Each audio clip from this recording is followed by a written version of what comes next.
أعوذ بالله من الشيطان الرجيم. بسم الله الرحمن الرحيم. فقاتل في سبيل الله لا تكلف إلا نفسك وحرض المؤمنين عسى الله أن يكف بأس الذين كفروا والله أشد بأسا وأشد تنكيلا. الحمد لله والصلاة والسلام على رسول الله من والاه أما بعد. پیچھے کئی آیات جہاد کے سلسلے میں گزر چکی ہے، جن میں خاص طور پر منافقین کی جہاد کے سلسلے میں کمزوریوں کا تذکرہ تھا. کہ درمیان میں ضمناً کچھ اور باتیں اس سلسلے میں اللہ تعالیٰ نے بیان کی تھی. اب پھر اصل مضمون جہاد کی طرف لوٹتے ہوئے اللہ تعالیٰ اپنے رسول سے خطاب کرتے ہوئے فرماتے ہیں کہ فقاتل فی سبیل اللہ، اللہ کی راہ میں قتال کیجیے. لا تکلف الا نفسک، تمہیں تو صرف اپنی ذات کا مکلف بنایا گیا ہے. وحرض المؤمنین، اور مسلمانوں کو، اہل ایمان کو ابھاریے. عسى اللہ ان یکف بأس الذین کفروا، ممکن ہے کہ اللہ تعالیٰ کافروں کے زور کو روک دے. اللہ اشد بأسا اشد تنکیلا، اور اللہ تعالیٰ زور کے اعتبار سے زیادہ بڑے ہوئے ہیں، اور اللہ کا عذاب بھی سب سے سخت ہے. یہ آیت کب نازل ہوئی اس سلسلے میں اکثر مفسرین نے لکھا ہے کہ غزوہ احد میں جب آخری مرحلے میں مسلمانوں کو بظاہر شکست ہو گئی، تو ابو سفیان جو اس وقت کافروں کے لشکر میں قیادت کی ذمہ داری انجام دے رہے تھے، انہوں نے اعلان کیا تھا کہ آئندہ سال بدر کے میدان میں پھر مقابلہ ہوگا. اللہ کے رسول صلی اللہ علیہ وسلم نے اس کے جواب میں کہا تھا کہ ہاں مقابلہ ہوگا. تو دوسرے سال ذی القعدہ کے مہینے میں اللہ کے رسول صلی اللہ علیہ وسلم نے اپنے وعدے کے مطابق لوگوں کو تیار کیا، کیونکہ منافقین نے احد کے موقع پر بھی دھوکہ دیا تھا، اور احد میں جو بظاہر نقصان ہوا تھا اس کی وجہ سے بعض کمزور مسلمان بھی پس و پیش میں تھے. اس لیے جب اللہ کے رسول صلی اللہ علیہ وسلم نے اعلان کیا تو اکثر لوگ تیار نہیں ہوئے. تو اس وقت اللہ کے رسول نے کہا تھا کہ اگر تمہیں تنہا بھی ہو تو چلا جاؤں گا. تو اللہ کے رسول کے ساتھ 70 صحابہ تقریباً نکلے، اور اس میدان میں وعدے کے مطابق رسول اللہ صلی اللہ علیہ وسلم وقت پر پہنچ گئے. لیکن اللہ نے دشمنوں کے دلوں میں رعب ڈال دیا، اور وہ اس وقت وہاں پر پہنچ نہیں پائے. تو مسلمانوں نے کئی دن ان کا انتظار بھی کیا، پھر واپس چلے آئے. تو اسی کی طرف اشارہ ہے. اللہ کے رسول کو کہا گیا کہ اگر لوگ مانے نہ مانے، آپ کو تو اللہ کی راہ میں قتال کے لیے نکلنا ہے، اور آپ اپنی ذات کے مکلف ہیں. اگر لوگ آپ کے ساتھ نکلنے کے لیے تیار نہ ہو، تب بھی آپ تنہا اپنے آپ کو تیار کیجیے اور نکل جائیے. یہ اللہ کے رسول صلی اللہ علیہ وسلم کے لیے حکم تھا کہ کوئی نہ نکلے تب بھی تنہا وہ نکلے.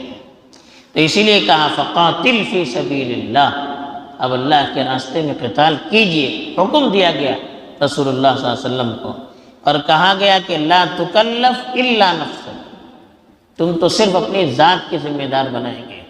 یعنی آپ نے لوگوں کو ترغیب دی، لوگوں نے قبول نہیں کیا، آپ کے ساتھ چلنے کے لیے تیار نہیں ہوئے، تو ان کا گناہ آپ پر نہیں ہے۔ وہ اگر پیچھے رہ گئے تو آپ سے اس سلسلے میں سوال نہیں ہوگا، آپ سے سوال ہوگا صرف اپنی ذات کے متعلق۔ پھر کہا وَحَرِّضِ الْمُؤْمِنِينَ، حرض یحرض، ترغیب دینا، ابھارنا۔ آپ ایمان والوں کو ابھاریے، ان کو جہاد میں شریک ہونے کا اللہ کے یہاں جو اجر ہے وہ بتائیے، ثواب کا تذکرہ کیجئے، اس کے فوائد بتائیے، اس طرح سے ان کو ابھاریے۔ لیکن اگر وہ نہ نکلتے ہیں تو آپ پیچھے نہ رہ جائیے، آپ نکل جائیے۔ عسى الله ان يكف بأس الذين كفروا، ممکن ہے کہ اللہ تعالیٰ کافروں کے زور کو روک دے۔ بأس طاقت کو بھی کہتے ہیں، جنگ کو بھی کہتے ہیں، ناگوار چیز کو بھی کہتے ہیں، یعنی کافروں کی طرف سے جو حملہ ہوگا، جو ناگوار چیز پیش آ سکتی ہے، اللہ اس کو روک دے گا۔ چنانچہ ایسے ہی ہوا، اللہ کے رسول نکلے، لیکن دشمنوں کے دلوں میں اللہ نے ایسا رعب ڈال دیا کہ وہ آنے سے رک گئے، باز آ گئے، وہ میدان میں حاضر نہیں ہو سکے۔ تو اللہ نے ان کے زور کو روکا، ان کی طرف سے جو آنے والے اندیشے تھے اس سے مسلمانوں کو محفوظ رکھا۔ پھر اللہ نے ان لوگوں کو جو نکلنے کے لیے تیار نہیں تھے اور کافروں کی طاقت، ان کے زور اور جنگ میں ان کی طرف سے لاحق ہونے والی مصیبتوں کا اندیشہ کر کے اللہ کے راستے میں نکلنے پر آمادہ نہ ہوئے تھے، ان کو خطاب کرتے ہوئے کہا کہ آپ کفار کی طاقت سے ڈرتے ہو، ان کے حملوں سے ڈرتے ہو، ان کے عذاب سے ڈرتے ہو، اللہ کا عذاب تو اور زیادہ سخت ہے، اشد باس، اللہ کا زور تو بہت زیادہ ہے، اللہ کی طاقت تو اور زیادہ ہے، واشد تنکیلا، اور اللہ کی طرف سے جو سزا ملنے والی ہو اور زیادہ ہے۔ تو بس بعض لوگوں نے لکھا ہے کہ دنیا میں جو سزا ملنے والی ہے وہ، اور تنکیل کہا کہ آخرت میں جو سزا ملنے والی ہے وہ۔ بہرحال اللہ تعالیٰ نے یہاں بتا دیا کہ دشمنوں کی طرف سے جو تمہیں اندیشہ ہے، اگر ان کی تکلیف پہنچے گی بھی تو وقتی ہوگی، اللہ کی طرف سے جو عذاب ہوگا وہ ہمیشہ کا ہوگا۔ دشمنوں کا جو زور جس سے آپ ڈر رہے ہیں اس سے بچا جا سکتا ہے، لیکن اللہ کی طرف سے جو عذاب آنے والا ہے اس سے کوئی بچ نہیں سکتا۔ تو اس لیے وقتی طور پر پیش آنے والے عذاب اور اس کی تکلیف کا اندیشہ کر کے آپ پیچھے رہ جاتے ہیں تو یہ عقل مندی کی علامت نہیں ہے۔ ہمیشہ کے عذاب کو بھول کر صرف وقتی عذاب کو سامنے رکھنا یہ عقل مندوں کی علامت نہیں ہے۔ تو اس لیے اللہ تعالیٰ نے آخرت کا حوالہ دے کر کہا کہ لامحدود زندگی میں جو عذاب آنے والا ہے، جو پکڑ آنے والی ہے جس سے کچھ کو مفر نہیں ہے، اس کو سامنے رکھیے، پھر اللہ کی راہ میں آگے بڑھیے۔ بہرحال اس آیت میں یہی پیغام ہے کہ انسان اپنی ذات کا مکلف، اگر کوئی ساتھ دے نہ دے، اپنی طرف سے ہم اگر صحیح راہ پر گامزن رہیں گے تو اللہ کی طرف سے سوال نہیں ہوگا۔